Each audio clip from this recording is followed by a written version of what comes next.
So Jacob at the river is one of those stories that I can't not preach on.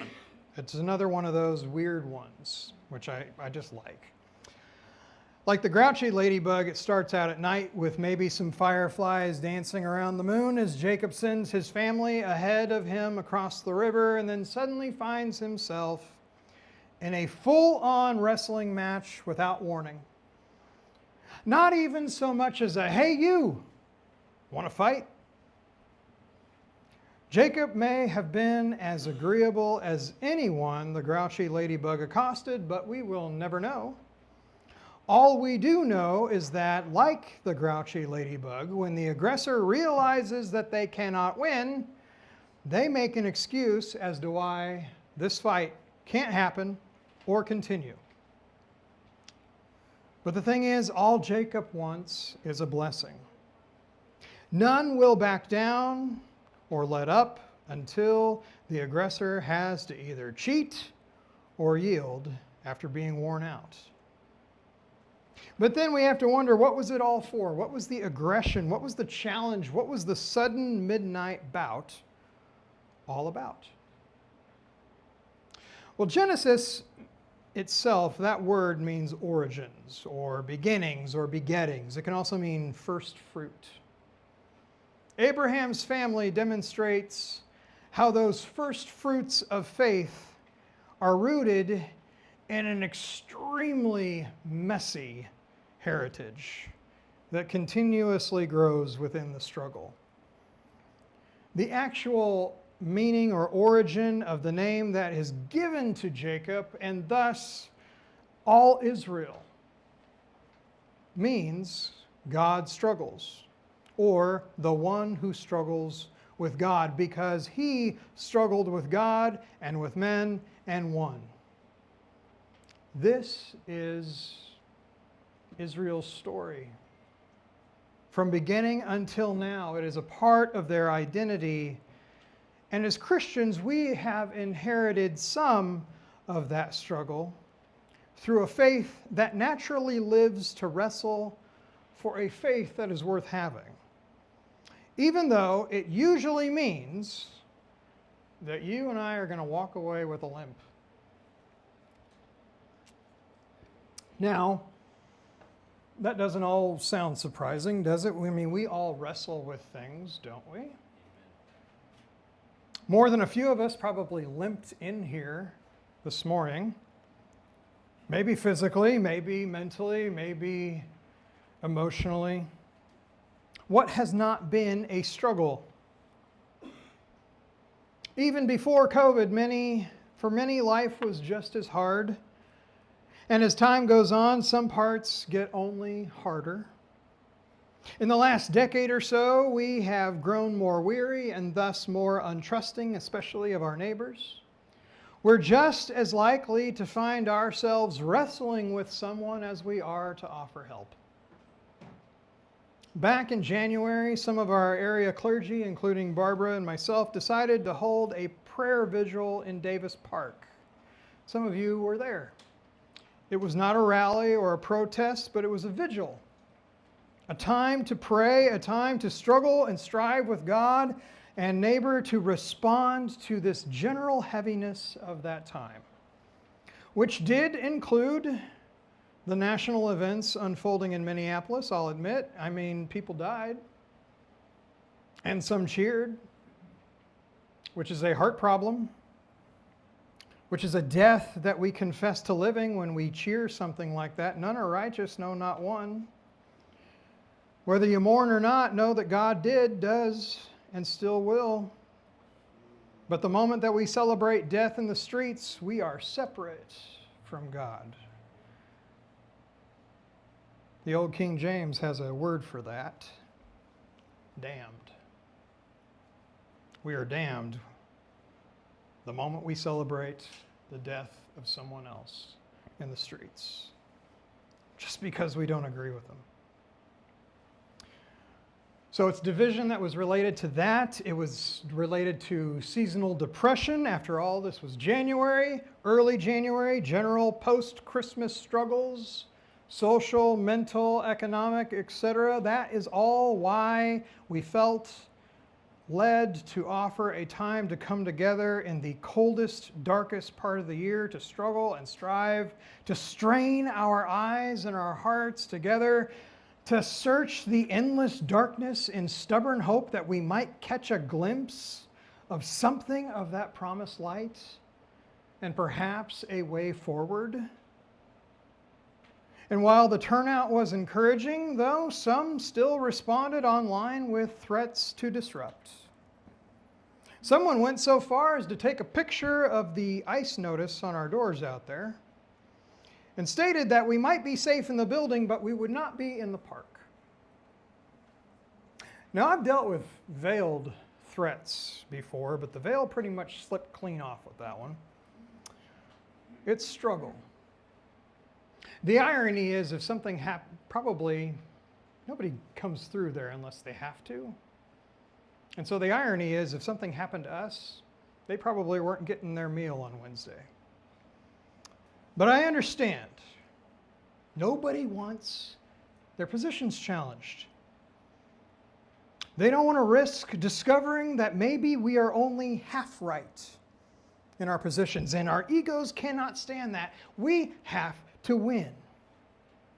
Even more so, if we don't win, somehow, we are told somehow that we will lose everything. Our families, our homes, our guns, we will lose face, our credibility, our pride, and our response. Hey, you, want to fight? Like you, I've wrestled, I've struggled, I've striven with God and with neighbor, and more than once walked away limping, sometimes crawling.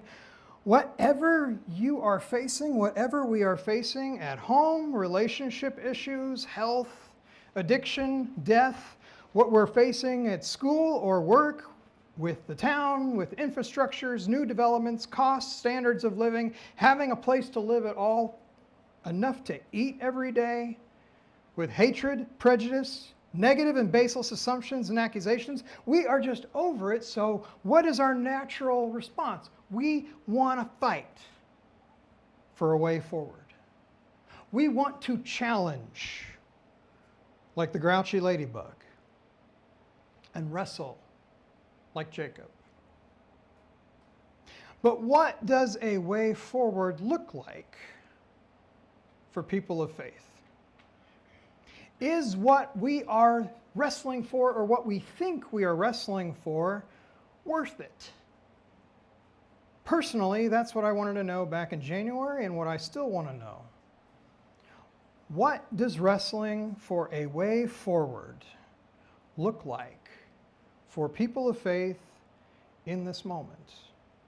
Not a way forward for Republicans or Democrats or MAGA or leftist libs. Those titles mean absolutely nothing to God. What waits across the river after daybreak for God's people?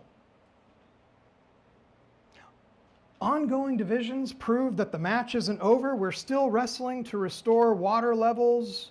We wrestle over immigration policies, the role of law enforcement, and who's to blame for gas and grocery prices. We square off over school budgets and affordability in general. We go head to head over warehouses. We are still struggling with man. And we want to win. We want to win. But I think we need to examine the why of our wrestling. Because is the blessing that we are after the one God offers? And some answers are always more obvious than others. But it is always good to ask that question. Is the blessing that I'm after the one that God is actually offering to me? Am I going to be satisfied walking away with that limp? Author Pastor Bruce Epperly wrote that in times like these, we need to ask, what does it mean to be blessed? To be blessed is to become right with the world, to feel at home in our own skin. It is to be affirmed and loved just as we are. It is to have a respected person, indeed a deity, call us beloved, and pave the way toward the future. Without an authentic blessing, we look for faux blessings through consumption, adulation, power, and control.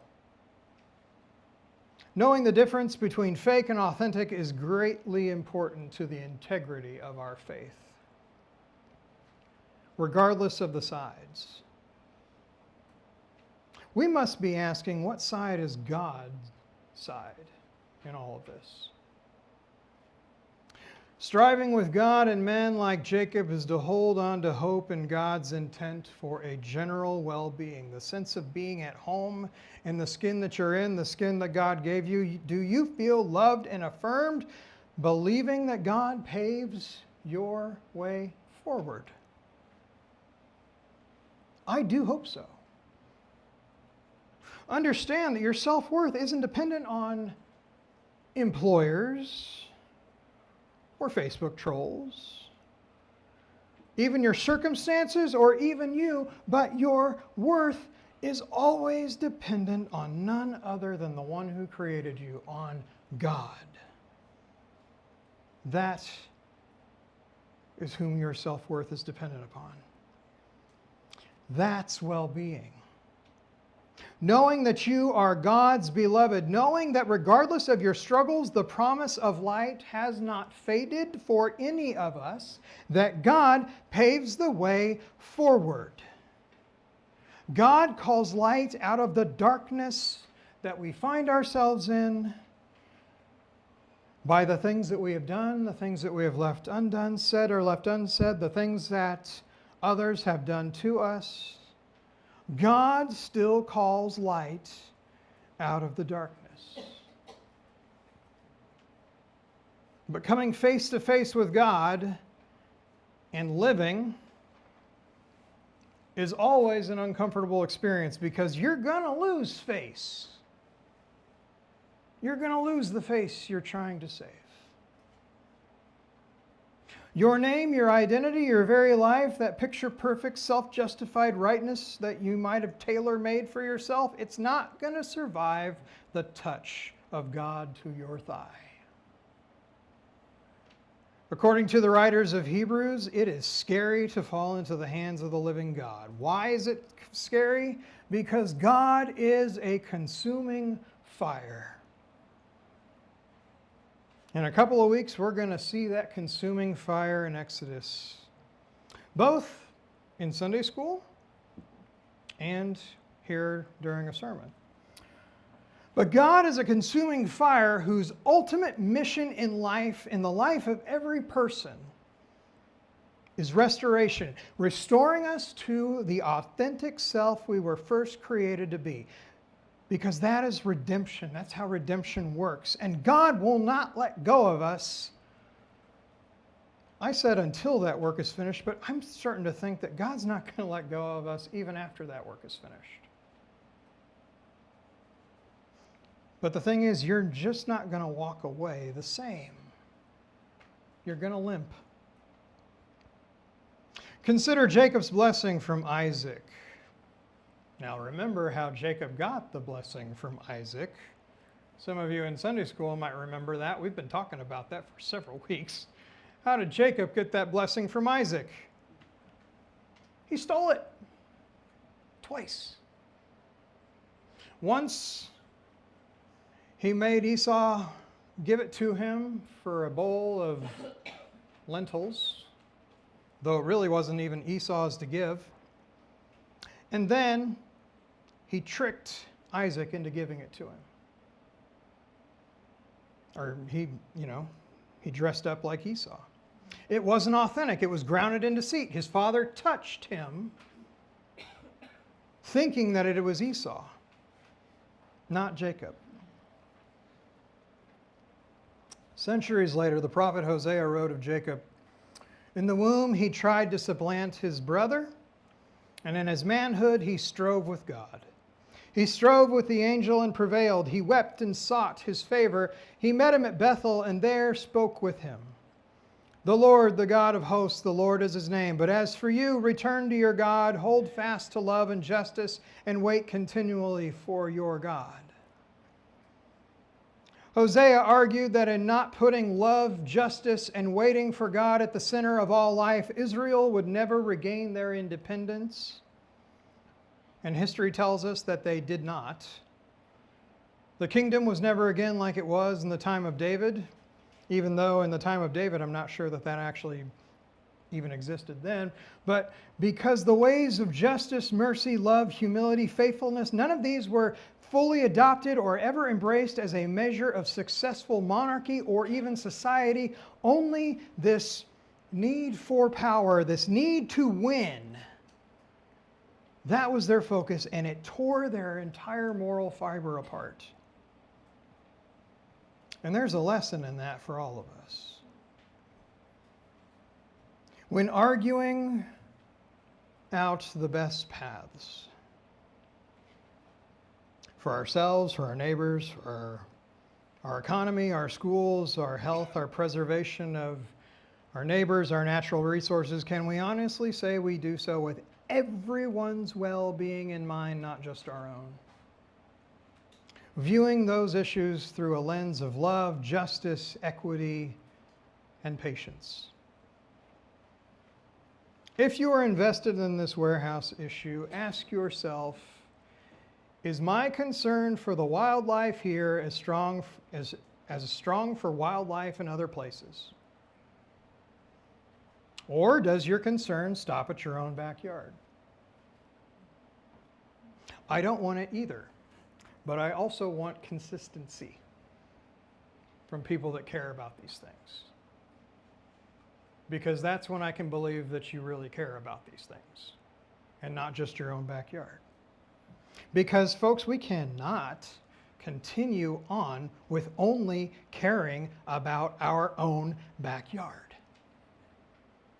Blessing, writes Epperly, involves letting go of self-justification and trusting that there is power on your side and seeks your well-being, but it is in a power that is beyond yours and knows more than you do. I don't want to suggest that blessing can't be found in the current impasses. I know they can be. God works in every corner of existence, but they are not authentic if they are not born of love, justice, and waiting on God. You see, we need our own Bethels, our own Peniels, our personal Jabboks, where we feel secure enough to cry out and hold on for dear life and refuse to let go until we have been touched and transformed by divine blessing. Because that's where healing begins. Where our striving with God can serve as a blessing to humanity. Jacob was not just fighting for survival, he was fighting for blessing. He did not know who this person was who had just jumped him in the dark. But instead of saying, please let me live, he said, give me a blessing. I'm not going to let go until you give me a blessing.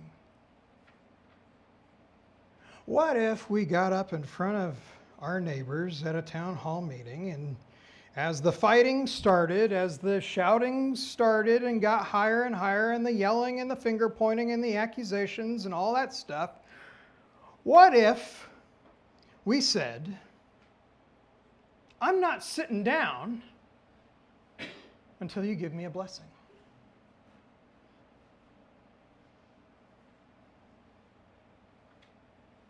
I'm not sitting down until we agree to take hold of God's love and justice for each other. You see, I hope that worship, whether it be in person, online,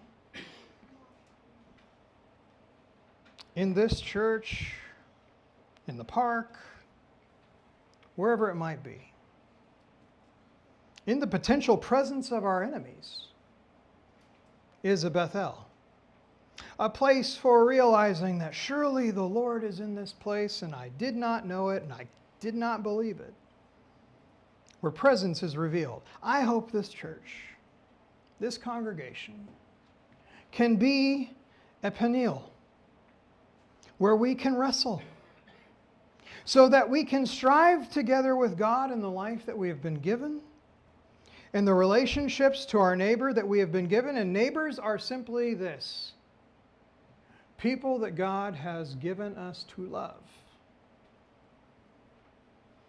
And don't let go. Authentic faith does not let go, but it also doesn't leave you unscathed. It will leave you limping. But the thing is, limping is winning. So whatever you do with your time, whether you're a grouchy ladybug, or the other ladybug, or any of the other animals that said, well, if you insist, keep wrestling for a blessing. And by God, do not let go.